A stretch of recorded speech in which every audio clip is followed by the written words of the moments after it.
왜 꿀 한 통은 다 먹지를 못하는데 아이스크림 한 통은 순식간에 먹어치울 수 있을까요? 여러분 중에서 이 아이스크림 한 통을 한 번에 다 먹고 막 피자 한 판 다 먹고 자책하는 분들이 있다면 여러분 탓이 아닙니다. 저도 해당이 되는데 지금까지는 식욕 조절을 못하는 게 100%제 잘못인 줄 알았거든요. 근데 그게 아니었어요. 최근에 읽은 이 책이 저의 생각을 완전히 바꿔놨습니다. 이 책은 영국의 의사이자 유니버시티 칼리지 런던의 크리스 반 툴레켄 교수님이 쓴 책인데요. 사실은 출판사에서 먼저 저한테 이 책을 좀 리뷰해달라고 요청을 해온 책이에요. 자, 제목이 초가공 식품, 음식이 아닌 음식에 중독되다. 그러니까 이거 뭐 그냥 초가공 식품 먹지 말라는 뻔한 얘기겠지 생각을 했는데 완전 기대 이상이었습니다. 그래서 여러분께도 꼭 소개해드리고 싶은 책이 되었는데요. 다시 아이스크림 얘기로 돌아와서 자, 이 아이스크림 한 통을 다 먹는 게 오직 내 자제력이 부족해서라면은 자, 이거는 꿀인데요. 꿀 한 통은 어떨까요? 같은 용량의 꿀 한 통 우리가 한 번에 이걸 다 먹어치울 수 있을까요? 아마 몇 번 먹다가 그냥 숟가락 놓을 거예요. 왜 꿀 한 통은 다 먹지를 못하는데 아이스크림 한 통은 순식간에 먹어치울 수 있을까요? 자, 이 아이스크림은 그렇게 먹게끔 엔지니어링이 된 초가공 식품이기 때문입니다. 단맛, 그리고 그 단맛의 밸런스를 잡아주는 짠맛, 고소한 우유 맛, 그리고 부드러운 텍스처 같은 것들이 아주 치밀하게 설계가 되어서 한 번 먹으면 정말 홀린 듯이 먹을 수밖에 없도록 초가공된 거예요. 가공식품은 많이 들어봤는데 초가공식품은 뭐지? 자, 이쯤에서 궁금하실 텐데 상파울로의 몬테이로 교수님이 식품을 가공 정도에 따라서 4그룹으로 나눴습니다. 이 분리 체계를 노바 시스템이라고 하는데 그룹 1은요 미가공 혹은 최소 가공 식품이고요. 여기에는 채소, 과일, 고기 같은 그런 자연식품 그리고 최소한으로 가공된 밀가루라든지 파스타 같은 것들이 해당이 됩니다. 그룹 2는 가공된 요리용 재료로서 설탕, 소금, 식초, 꿀, 버터, 전분, 기름 이렇게 산업기술을 이용해서 제조되는 전통적인 식품이 포함이 되고요. 그룹 3은 우리가 많이 들어본 가공식품이 해당이 되는데 주로 보존을 목적으로 가공한 것들이에요. 그래서 그룹 1과 2를 혼합해서 만든 통조림, 설탕이 절인 과일, 콩통조림, 훈제 고기, 소금친 견과류, 제대로 구워낸 어떤 빵 같은 것들이 해당하고 마지막 그룹 4가 초가공 식품으로 분류됩니다. 초가공 식품을 쉽게 얘기하면은 자연에서는 존재하지 않는 어떤 새로운 합성 분자가 포함된 식품을 말해요. 예를 들어서 식물의 전분을 추출해서 화학적으로 변성하면은 계란보다 훨씬 더 저렴하지만 입안에서는 비슷한 크림 같은 질감을 느끼게 하기 때문에 말토덱스트린 같은 그런 변성 정보는 비싼 계란이나 유지방을 대체할 수가 있습니다.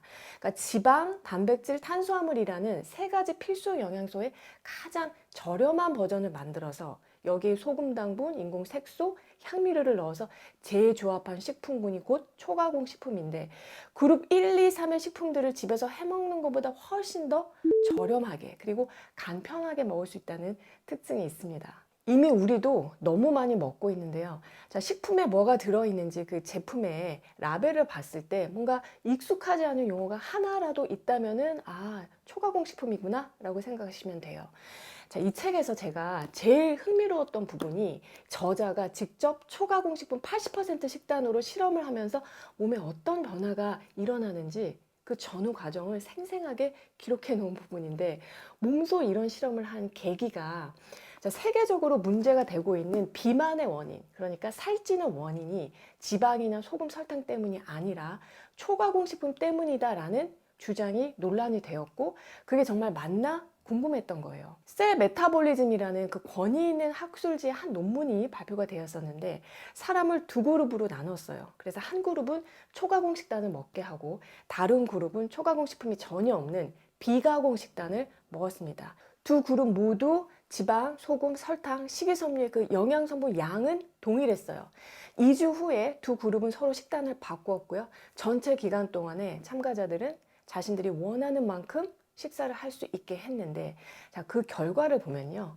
파란 선이 초가공 식단이고 빨간 선이 비가공 식단을 한 그룹인데, 초가공 식단에서 참가자들이 훨씬 더 많이 먹었고 그에 따라 체중이 늘어난 반면에 비가공 식단을 먹었을 때는 원하는 대로 마음껏 음식을 먹었음에도 불구하고 참가자들의 체중이 오히려 줄어드는 결과가 나타났습니다.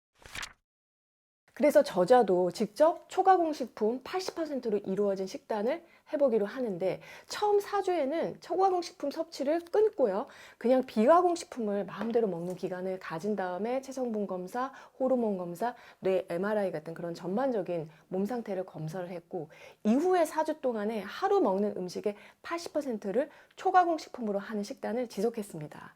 자, 4주차에 들어서면서부터 눈에 띄는 변화들이 나타났다고 하는데, 허리둘레가 늘고 밤에 일어나서 소변 보는 횟수가 잦아지고 변비가 생기고 기력이 없고 막 우울하거나 짜증이 나는 증상들이 나타나기 시작했고요. 드디어 4주가 끝나고 대학병원으로 돌아와서 다시 검사를 했는데 그 결과에 저도 정말 놀랐어요.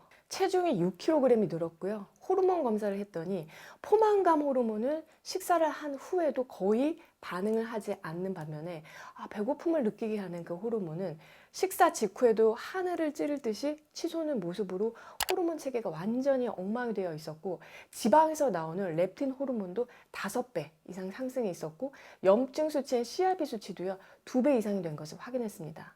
그런데 이것보다도 더 놀라운 것은 뇌 MRI였는데요.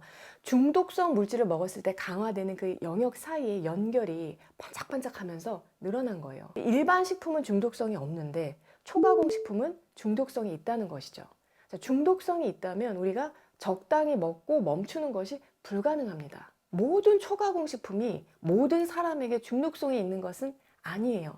어떤 사람에게는 아이스크림이 문제가 되고, 또 어떤 사람에게는 짭조름한 그런 과자에 한번 손이 가면은 통제력을 상실하고 막 폭식하는 문제를 일으킬 수가 있습니다.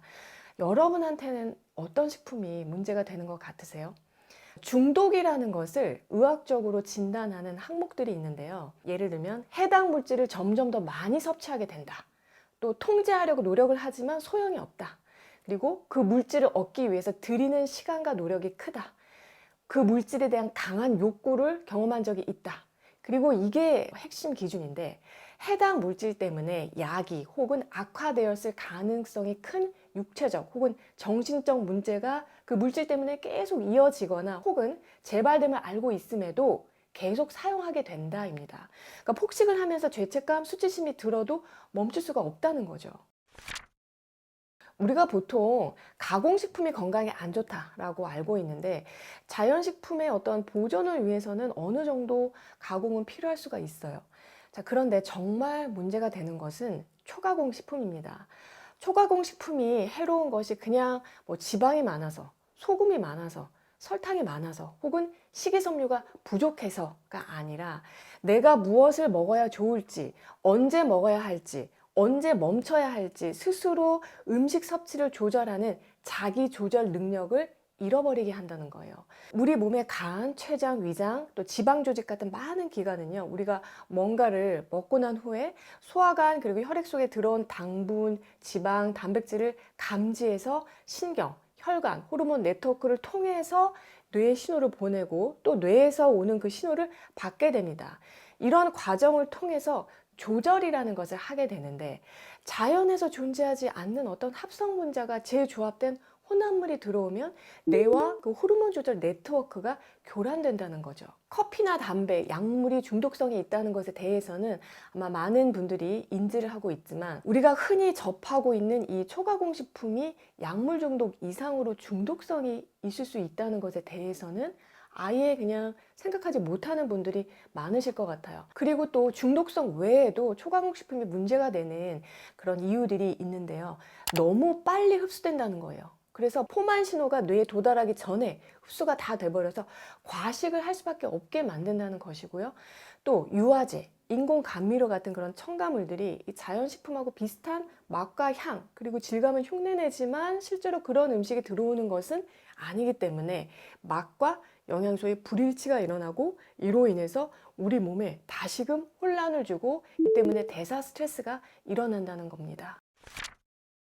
그 밖에도 초가공식품이 우리 몸에서 어떤 영향을 끼치는지 의사의 관점에서 그리고 이 의생명 과학을 하는 연구자의 입장에서 잘 설명해주고 있는데요.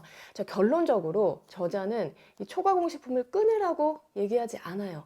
자, 다만 지금 먹고 있는 것이 진짜 영양을 공급하고 우리의 건강하기 위해서 만들어진 식품인지 아니면 우리의 건강을 희생해서 다른 누군가의 이윤을 채우기 위해서 생산된 것은 아닌지 생각을 해보고 이에 대해서 적어도 알아야 할 권리가 있다라고 말하고 있어요. 여러분 중에서 혹시 우리가 또 우리 아이들이 요즘에 먹는 먹거리에 대해서 궁금하신 분들이 있다면 이 책이 좋은 가이드가 되어줄 거라고 생각을 합니다.